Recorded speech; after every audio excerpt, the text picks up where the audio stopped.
how often does your family actually all get together, sit at the dinner table, and have dinner together?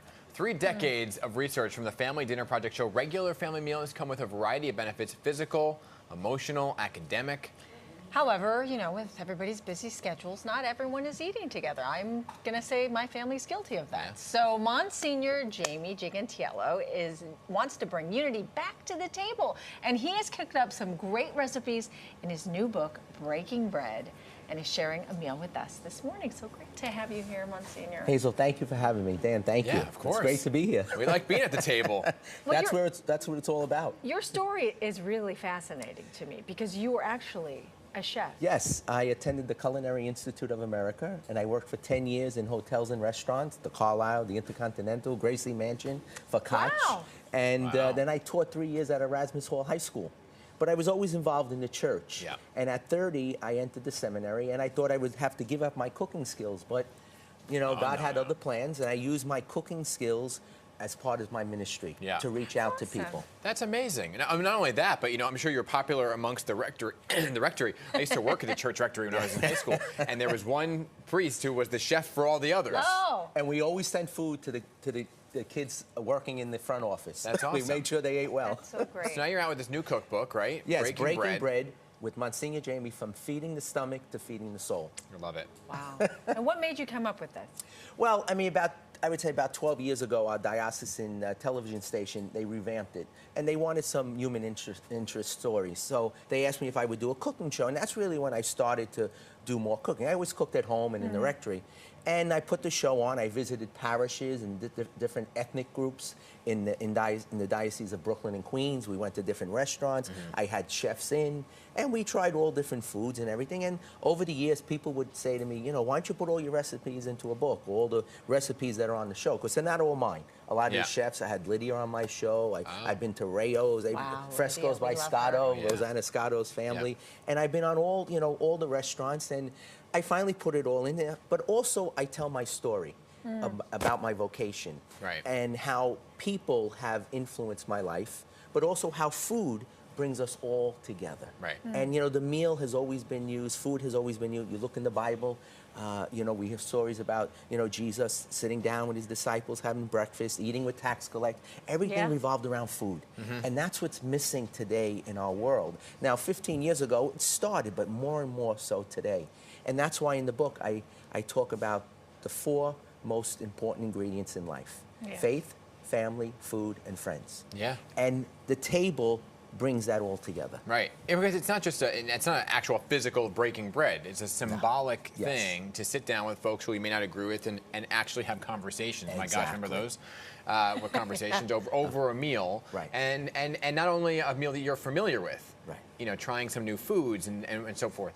So you have some of your favorites with us today, right? Yes, a few. These are in my cookbook, and they're not all mine, but some of them are. And I'm going to eat. So. Yeah. First, I have here. This is one of my originals. They're blueberry regatta pancakes. Now, in the book, they're apple, but you can use blueberries or you can use raspberries, any fruit that you would like. Yeah. Thank you very much. And, you know, they're so good, you don't even need syrup on them. Yeah. You have a little powdered sugar, of course. A little powdered sugar. Now, like I said, you can use any fruit that you would like. And Hold on. And they're great. They're easy to make. I almost used this fork. You can prepare it the night before. You know, make the batter. And the next morning you get up and you're having company and you make breakfast. And, you know, they're just great. They're That's easy. delicious. And also I have here, this is something that, you know, we had at home for many years. My family comes from southern Italy and the Puglia region, and orecchietti. Oh, yeah. And they call them the priestias because they look like...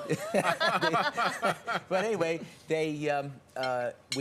about 2 years ago, 3 years ago, before the pandemic, my sister and I, we were able to go back to Italy to our roots. And we went to Puglia, and we took a cooking class there, and we made the homemade orecchietti right there. And it was great. And it's made with broccoli rabe, which is like Italian broccoli. Since you say it's so important to to bring everyone to the table. We're going to invite Justin, All our right. sports anchor, to join us. Justin, I saw you walking in before. Yeah, we And got you you. look like you need We got you. something to eat. Absolutely. I And did tell not me have what- any Nice breakfast. to meet you, Nice to meet Monsignor you. Jamie. Thank you. Thank you for being Before we let here. you go, though, talk about why you feel it is so important for people to come together, Say less, especially Dan. families, to share a meal. Well, because that's where you get to know each other. You Yeah. know what's going on in their lives, and especially with parents and children. Yeah. You know, if the father and mother are going out to work, or, you know, single parents, and the kids are in school, or they're in their room on the internet, on their iPads, there's no communication. Right. You know, a father or a parent knows if the child is going through something. A child learns from the parents, their mannerisms, the things they say, how they talk about people, respect one another, how they practice their faith. Yeah. All those things come together at the table. And if we're not communicating with each other, how are we going to get to know one another? Could you come to my house? Of course, I'm ready. You know, even our mayor, he started this thing about 3 months ago called Breaking Bread. Yeah. Yeah. And he brings Conversations are so important. conversations and bringing different ethnic groups and different communities together to sit down and talk. Right. Well, let's do this once a week right here. I'm ready. I'm Marcia, ready. once a week. We You want know, this. it's funny I'm that you with it. said that, you know, in the Bible that you talk about how that you broke bread with the tax collector. Maybe we could do that now and they wouldn't tax us so much on our Well, paycheck. I mean, We could convince them, you don't need all my taxes. it breaks down walls. Right. That's what Yes. it does first. Food. And you know, it's so important that that we do that in today's world because everything is about communication. Where can people get the book? The book, it's on Amazon, EmmausPress.com, also Amazon and also Barnes & Noble, or they can call Our Lady of Mount Carmel and they get it Oh. a little cheaper. Can they get? Oh wow. Can they And get I'm coming out with a new book. I'm gonna, probably around Christmas time, and it's going to great. focus more about coming back to the table and how important that is in today's world. You know, people say you come together with friends, you leave as family. Yeah. Yeah. Listen, well, I'm we telling are family you. now. We Thank are. you. I'll tell you, delicious. Next week, same time. same time. Same time. And my I'll have fa- all new different recipes. Some of my favorite memories growing up are at a dinner table. Yes. So it's so important to keep that tradition going. We need it. Don't let it go. Thank you Thank for you doing again. this. Thank you. Yeah. Thank you This so was much for wonderful. having me. His cookbook, Breaking Bread with Monsignor Jamie, From Feeding the Body to Feeding the Soul, available now everywhere books are sold, like you heard him say. So very good. And these pancakes are delicious.